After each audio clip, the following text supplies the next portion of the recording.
ഗനി എന്ന് പറഞ്ഞാൽ ഐശ്വര്യവാനാണ്. പിന്നെ അൽ മുഗ്നി ഐശ്വര്യം നൽകുന്നവനുമാണ് അള്ളാഹു. അതുകൊണ്ട് നമുക്ക് ഐശ്വര്യം വേണോ അള്ളാഹുവിനോട് ചോദിച്ചേ മതിയാവൂ. നമ്മൾ ഒരു മനുഷ്യനും അള്ളാഹുവിനെ പോലെ പരാശ്രയമില്ലാതെ ജീവിക്കാൻ കഴിയില്ല. നിങ്ങൾ സങ്കല്പിക്കുക, ബില്യനെയറാണ് ഒരാൾ. 1000 മില്യണാണ് ഒരു ബില്യൺ എന്ന് പറഞ്ഞാൽ 100 എന്ന് പറഞ്ഞു, തെറ്റായിരുന്നു. 1000 മില്യൺ, 1000 10 ലക്ഷം കൂടുമ്പോൾ ബില്യൺ ആവും. ഒരുപാട് ബില്യൺ നമ്മളെ ബില്യണർ ആവുള്ളൂ അല്ലേ? ആൾക്ക് ആരും ആവശ്യമില്ല എന്ന് പറയാൻ പറ്റുമോ? ആൾക്കൊരു പനി വന്നാൽ ഡോക്ടറിനെ വേണ്ടേ? ആൾ കുട്ടികളെ പഠിപ്പിക്കണമെങ്കിൽ സ്കൂളിൽ പറഞ്ഞേക്കണ്ടേ? ടീച്ചർ വേണ്ടേ? വണ്ടി കേടെന്ന ബാത്റൂമിൽ ലീക്ക് ഉണ്ടായ ഒരു പ്ലംബറെ കൊണ്ടുതന്നെ ഇവർക്ക് നന്നാക്കാൻ പറ്റുമോ? അത് ഇല്ല. മനുഷ്യനെ ഡിപ്പെൻഡ് ചെയ്തിട്ടേ ജീവിക്കാൻ കഴിയൂ. കാശുണ്ടെന്ന് വിചാരിച്ചിട്ട് എന്ത് ചെയ്യാൻ പറ്റും? അള്ളാഹു നമ്മുടെ ശരീരത്തിൽ ചെയ്തു വെച്ചിരിക്കുന്ന അത്ഭുതങ്ങൾ കാശുകൊണ്ട് മാത്രം നിവർത്താൻ കഴിയുമോ? ഫ്രാൻസിൽ പോയിട്ട് മെഡിസിനിൽ PGയും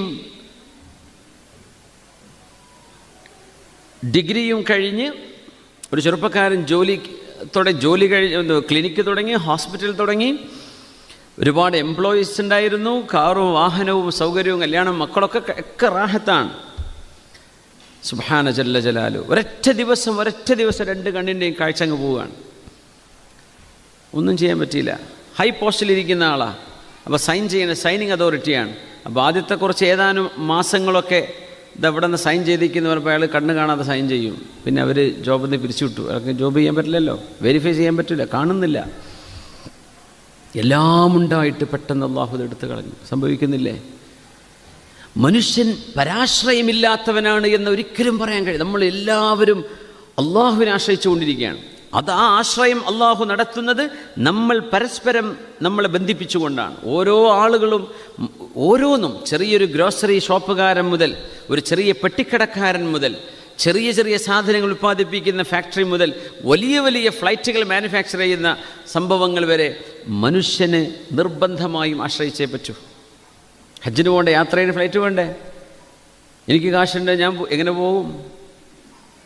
അത് പറത്താൻ പൈലറ്റ് വേണ്ടേ? ഇയാൾക്ക് പറത്താൻ പറ്റുമോ? ഇയാൾ പൈലറ്റ് അല്ലെങ്കിൽ കഴിയില്ല. ഭക്ഷണം വേണ്ടേ? ഒറ്റയ്ക്ക് ഉണ്ടാക്കി തിന്നാൻ കഴിയുമോ? കൃഷി ചെയ്യാൻ പറ്റുമോ പൈസ മുതലാളിമാർക്ക്? അത് കർഷകർ തന്നെ ചെയ്യണ്ടേ? അത് പ്രോസസ്സ് ചെയ്യണ്ടേ? എന്തെല്ലാം കാര്യങ്ങൾ നടക്കാനുണ്ട്. നമ്മുടെ ശരീരത്തിൻ്റെ പ്രവർത്തനം പോലും ഭയങ്കര അത്ഭുതമല്ലേ? പിറ്റ്യൂട്ടറി ഗ്ലാൻഡ് എന്ന് പറയുന്ന സാധനമുണ്ട്. പിറ്റ്യൂട്ടറി ഗ്ലാൻഡ്, അൽ ഗുദ്ദത്തു സ്വമ്മ എന്ന അറബിയിൽ പറയും. ചെറിയ സാധനം, ഒരു കടലമണിൻ്റെ അത്ര വലുപ്പമുള്ള ആ സാധനം.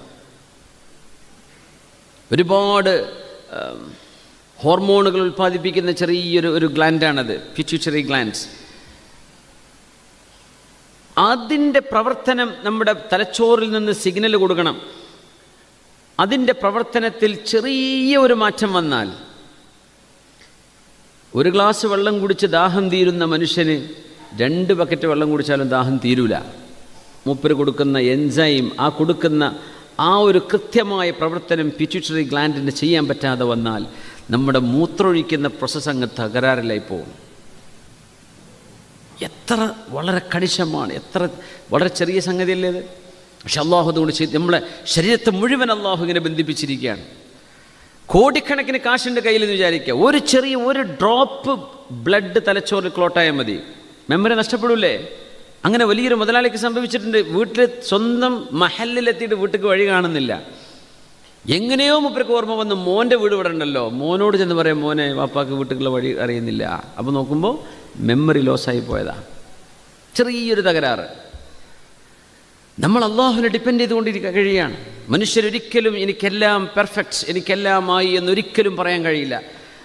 അള്ളാഹുവേ അൻസൽ ഗനിയ്യു വനഹ്നുൽ ഫുഖറാ, നീയാണ് പടച്ചവനെ ഐശ്വര്യമുള്ളവൻ, ഞങ്ങളൊക്കെ ഫക്കീർമാരാണ്. എന്താ ഫക്കീർ എന്ന് പറഞ്ഞാൽ? ആവശ്യക്കാരാണ് ഞങ്ങൾക്ക് ഞങ്ങളുടെ കണ്ണിൻ്റെ കാഴ്ച നീ നിലനിർത്തി തന്നേ പറ്റൂ. ഡോക്ടർമാർ പറയും ഞങ്ങൾക്കൊന്നും ചെയ്യാൻ പറ്റുന്നില്ല.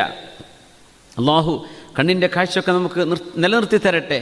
കേൾവിയും ബുദ്ധിയും ഓർമ്മയും നമ്മുടെ ചിന്തയും മാനസിക ആരോഗ്യവും ശരീരത്തിൻ്റെ ആരോഗ്യമൊക്കെ അള്ളാഹു നമുക്കും മക്കൾക്കും നമ്മളുമായി ബന്ധപ്പെട്ട എല്ലാ മുഅ്മിനാത്തുകൾക്കും സർവ്വ മനുഷ്യർക്കും അള്ളാഹു നിലനിർത്തി കൊടുക്കട്ടെ.